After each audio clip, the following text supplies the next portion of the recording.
In an exclusive conversation with WION World is One's Susan Tehrani, Republican Senator from Kansas Roger Marshall said that President Joe Biden failed to stand up to China in his virtual meet with Chinese counterpart Xi Jinping.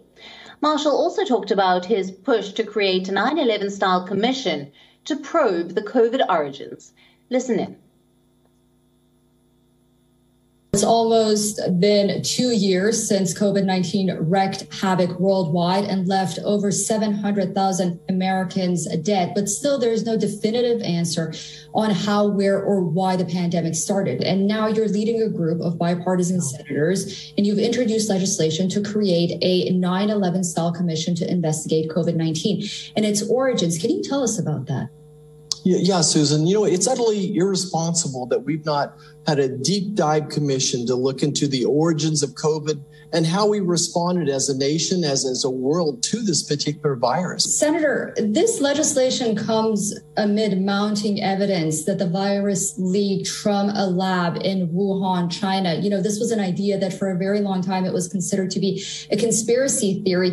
Can you explain to us that how this legislation or this kind of 9/11 style commission would sort of help in maybe opening the doors of understanding more about the origins of this virus coming from China? And would it maybe change China's behavior in any way? Well, I certainly hope so. What we want to do is move this outside the walls of this Capitol. We want to make this an apolitical, a non-political commission, if you will. And I think when we remove the politics of it, and hire the experts that actually know more about epidemiology and more about viral gain of function research than I do, and the people that are that understand all the secrets and how to read all these papers that have not been declassified yet. When they start looking at all these DNA lab bank information that are setting out there, I think they'll start unlocking the pieces. And they'll be able to interview. The Wuhan Military Olympics was in October of 2019. A lot of people got sick there. President Biden recently had a very long virtual summit with President Xi, and the origins of the COVID-19 pandemic that has killed over 700,000 Americans apparently didn't make the list. And 5 to 10 million people across the world, right? I'm really just horribly disappointed. I know Jen Psaki made a big deal about this several days before the event, saying the president would push him on the issue. I'm not sure what the president's afraid of.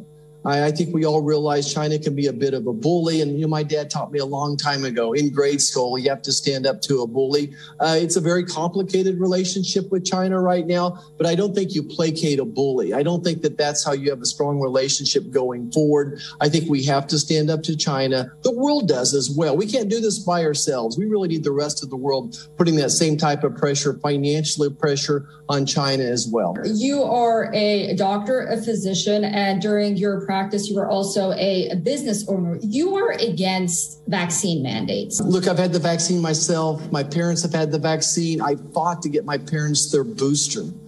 On the other end of the spectrum are my grandchildren who've had the virus. And frankly, I'm not convinced that the benefits of the vaccine outweigh the risk. I believe in the sanctity of the patient-physician relationship. Talking about 2022, it seems like it's going to be a red wave, as some claim. But why is that? Is it because of the failed policies of the Biden administration, or do Republicans have a plan moving forward that's not just criticizing the Biden administration's policies in the last 10 months or so, or maybe until 2022?